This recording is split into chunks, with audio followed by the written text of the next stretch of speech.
Masturbation is not haram, according to most of the scholars from the first 2 centuries of Islam. So you had many scholars in the first 2 centuries of Islam, such as Amr bin Dinar, the companion Ibn Abbas, Ibn Umar, um, the Tabi'i, Mujahid. Many of the early scholars from the first 2 centuries of Islam, they either said masturbation is not haram, or there are reports which indicate that it is disliked.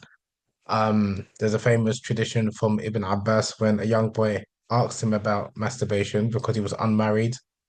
And Ibn Abbas said that it is better to get married to a slave girl as opposed to masturbating, but masturbation is better than zina. And this is why many of the early scholars considered masturbation to not be haram.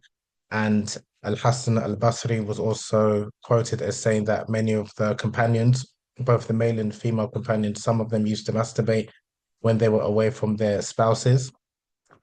From the third century, a number of Muslim scholars, following the consolidation of the legal schools, the four legal schools, said that masturbation was haram. And that's been a dominant position for most of the Muslim scholars since the third century of Islam. But you do have some scholars like Ibn Hazm, who was a scholar from Islamic Spain, Andalusia, who wrote a book. And in his book, he spoke about why he believes that masturbation is not haram. He said it's disliked. And then you had a 19th century Yemeni scholar called Imam al-Shawkani, who wrote a book on the permissibility of masturbation for both men and women. And he cited many scholars who gave a similar opinion.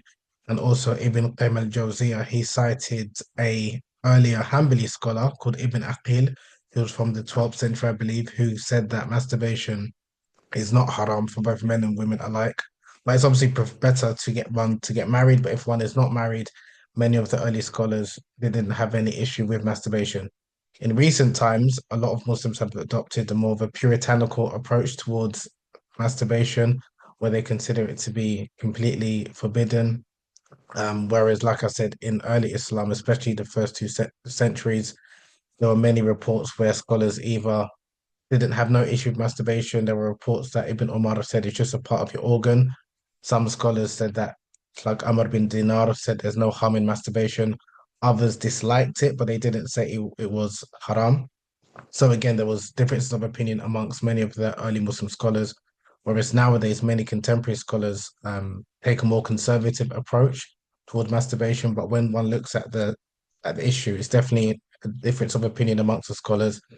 And I personally don't believe masturbation is haram. It's better not to do it, but I wouldn't say that it is haram because the evidence that Imam al-Shawkani presents is very strong, as in there's no verse in the Qur'an that explicitly speaks about masturbation, and there is no authentic hadith that prohibits masturbation. There are many unreliable and fabricated hadith about masturbation, but there aren't any authentic hadith about masturbation, which Imam Shawkani, as well as many other scholars, have reported. So that's just a quick video because a number of people do ask me, what does Islam say about masturbation?